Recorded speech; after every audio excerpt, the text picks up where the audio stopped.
Allora, rieccoci qui. Dicevo, leggiamo i messaggi, stanno arrivando giustamente, dopo se no si lamentano i telespettatori, e tutte quelle persone che aprono una erboristeria nelle strade adiacenti alle stazioni e parchi italiani, come li considerate? Erboristeria penso sia tra virgolette. Sì. Chiaro. Allora, certo, ci sono queste situazioni che non siamo mica contenti che ci siano queste situazioni in certe zone delle città, ci mancherebbe, anzi bisogna fare di tutto perché non ci sia. Il problema è, siccome si riferiva al traffico di droga, no? Allo spaccio di droga, una certa nazionalità ben individuata. Laddove c'è tanto spaccio c'è anche tantissima domanda, e allora bisogna cominciare a lavorare sulla prevenzione.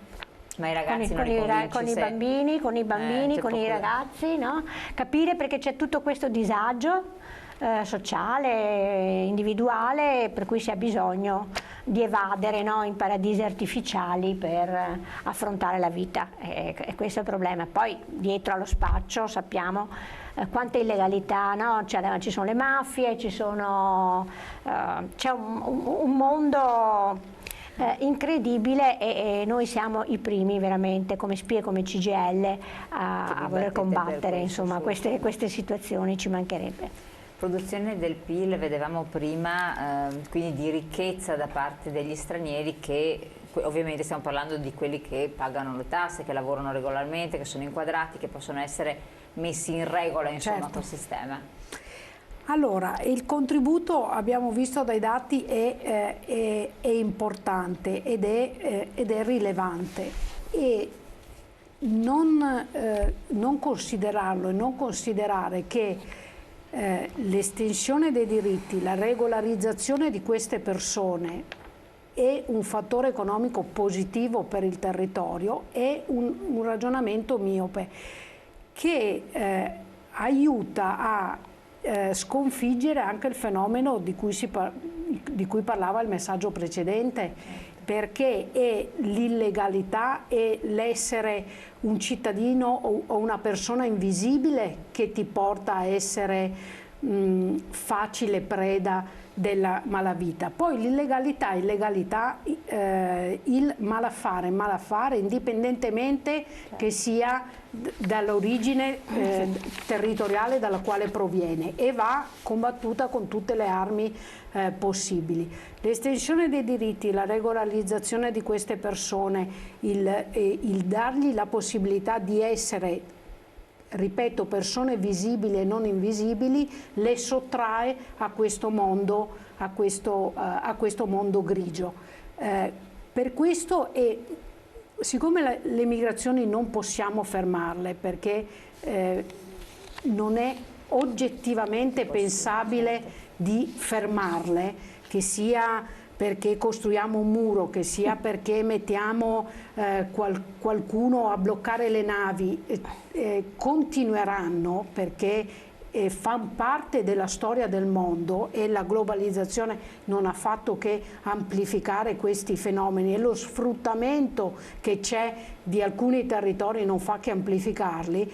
Noi dobbiamo trovare il modo di gestire questa situazione nella legalità, perché questo è l'unico elemento che ci consente di trasformarlo da una piaga sociale a un elemento di sviluppo per il territorio. Assolutamente, per tutti quanti. Leggiamo i due messaggi che erano arrivati poc'anzi, un attimo dalla regia, se ce li mettono in onda. Avete mai sentito parlare di caporalato? La colpa dello sfruttamento che alcuni italiani attuano su persone deboli. Lungo l'autostrada in Puglia si vedono campi estesi di pomodori con decine di lavoratori di colore. Ebbene, questo avviene alla luce del sole e nessuno fa i controlli? Altro messaggio, vediamolo un attimo. Il problema è la mancata attuazione della pena, cosa altamente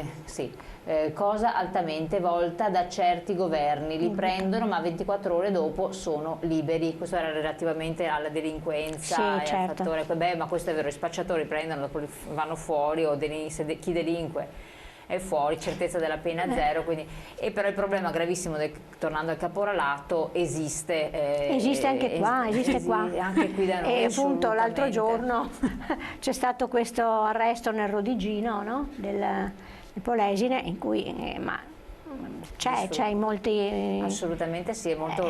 soprattutto appunto in certi settori, no? Nell'agricoltura.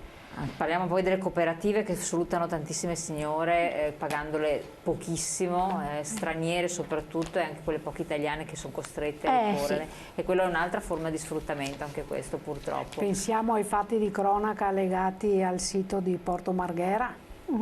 Quello è un'altra forma di caporalato. Ma sempre di quello stiamo parlando. Ma lì c'è poco da fare cultura, lì sono persone delinquenti, poi cultura non ne frega niente, è il business. E io volevo allacciarmi col discorso anche cooperativo o quant'altro, a chi sta più vicino nelle nostre famiglie. Quindi sempre stranieri? Sì, straniere in modo straniere, particolare. perché per l'80% sono straniere. Ed è un fenomeno che è apparso, si può dire, improvvisamente nel nostro territorio, soprattutto qua al nord, a fine anni 90, primi anni del 2000, no? Improvvisamente ci siamo resi conto che c'era questa figura, queste donne che erano nelle case a fianco dei nostri familiari non autosufficienti, e un numero incredibile, no? Ed era un modo che hanno avuto le famiglie in quel periodo di arrangiarsi, perché sono cambiate insomma le composizioni familiari, no? Non più la famiglia patriarcale, sempre più donne che sono entrate nel mondo del lavoro, giustamente, e quindi è un servizio pubblico, il pubblico, che non è riuscito a stare al passo con i cambiamenti demografici, no? Rispetto a questo fenomeno, e quindi a dare servizi in grado di seguire le persone più fragili, le persone non autosufficienti.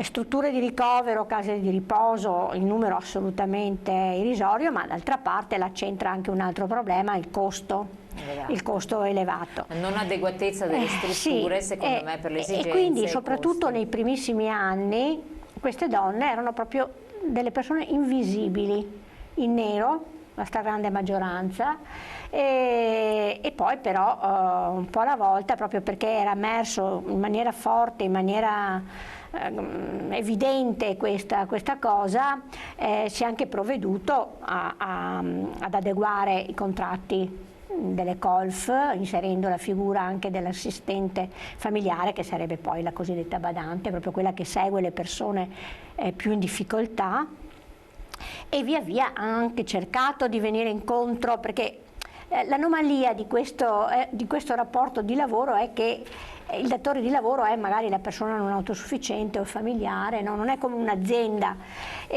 con tutto ciò che comporta, perché il rapporto che si crea tra chi cura e chi è curato poi diventa anche un rapporto di tipo più intimo, no? Un rapporto affettivo che mette in gioco sentimenti, emozioni, sensibilità, quindi veramente è un rapporto di lavoro da prendere con le pinze, e in più vanno anche aiutati i datori di lavoro in questo senso, no? Perché se queste svolgono un servizio che dovrebbe fare il servizio pubblico, no? Dobbiamo anche mettere in condizione le famiglie di poterlo affrontare dal punto di vista economico. Ci sono vengono date alle famiglie delle sovvenzioni, no? Però sono assolutamente irrisorie e insufficienti. D'altra parte però avere una badante costa meno che in una casa di riposo, laddove per esempio non ti è riconosciuta l'impegnativa di cura, no? Attenzione perché giustamente c'è un'osservazione che ne parlavo anche poco tempo fa con una persona che si occupa di queste cose, mi diceva: però attenzione, perché se tu anziano, andiamo in pubblicità, e la badante, devi pagare ancora le tasse, l'energia elettrica, l'acqua, la luce, il gas, anche il telefono, le tasse di affitto, cioè, quindi devi pagarti tutte le tasse, in più la badante, e comprare la roba da mangiare, da mangiare anche lei.